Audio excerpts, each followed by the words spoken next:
सब विद्वान लोग बैठे, इन्हें किसी भी चेष्टा का मूल मालूम, किसी भी क्रिया के लिए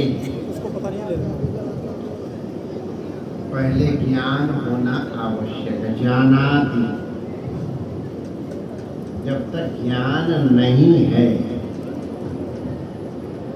जब तक रघुनाथ हैं, ये ज्ञान नहीं है, जब तक उनका उनका स्वभाव ऐसा है, इस तरह का ज्ञान नहीं है,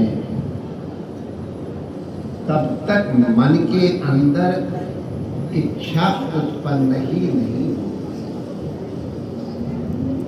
तो ज्ञानादि के पहले हमारे मन में इच्छा नहीं होती है। जब ज्ञान हो गया कि अमुक वस्तु है, अमुक प्रकार की है, तब उसकी अनंतर इच्छा उत्पन्न होती है। इच्छा अगर हमारे अनुकूल है तो उस जिसे ईहा कहते हैं। अगर मालूम पड़े कि ये हमारे अनुकूल नहीं है तो उससे हम दूर होने की चेष्टा करते हैं, उसको जिहासा कहते हैं। या माने छोड़ने की। अगर न ईहा है न जिहासा है, न प्राप्त करने की इच्छा है न छोड़ने की इच्छा है, तो उसकी तरह से औदासीन्य हो जाता है। तो जिस तरह की मन में इच्छा हुई, ईहा हुई या जिहासा हुई, इसी के द्वारा तब यतते प्रयत्न कब जीव करता है?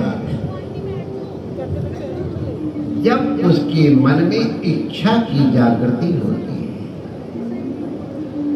हमारे परमात्मा के मन में भी इच्छा हुई, माय डियर, तब ये सृष्टि हुई है।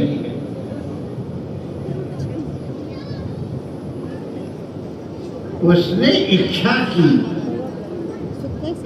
एको हम बहुश्याम प्रजायेय, तो पहले इच्छा हुई।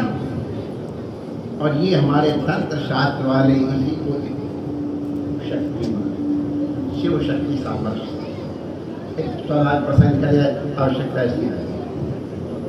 तो इच्छा कब होगी? जब अपने में किसी प्रकार के अभाव की अनुभूति होगी। अभाव की अनुभूति कि हमारे पास ये वस्तु नहीं है, इसको प्राप्त करें।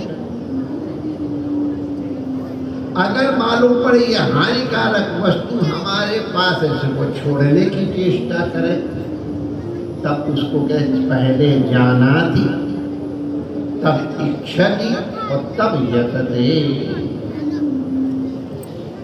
ज्ञान के बिना कहाँ से मैं बोलता माई डियर? आपकी सामर्थ्य बोलने के नाटक कर रहा हूँ। तो ये जाने कैसे, इसी की चर्चा करेंगे। पहले थोड़ा ठाकुर जी का कीर्तन कर लेते हैं। भूमिका मात्र है कि हम क्या करें। ये श्रवण सुयस सुनि आयो प्रभु भंजन भव भी। अब देखो माय डियर, विभीषण ने अपने भाई को भी उपदेश दिया, क्या परिणाम निकला? वही परिणाम नहीं निकला। हाँ, गुरु जी सब धड़ाधड़ बोलते चले जा रहे, करके धरा हुआ है कि भगवान कौन है, क्या सा बताया, लेकिन अब श्रवण नहीं करा। तो वही मैं अभी आप लोगों की सेवा में निवेदन करूँगा। हमको आदेश दिया था ये हमारे पीछे बैठे हुए हैं दंडिया वाले महाराज जी कि आपको ये श्लोक सुनाना है। तो वो हम साधु सब एक हैं, सबके मन की यही आदेश है कि श्रवण क्या है, कैसे होगा।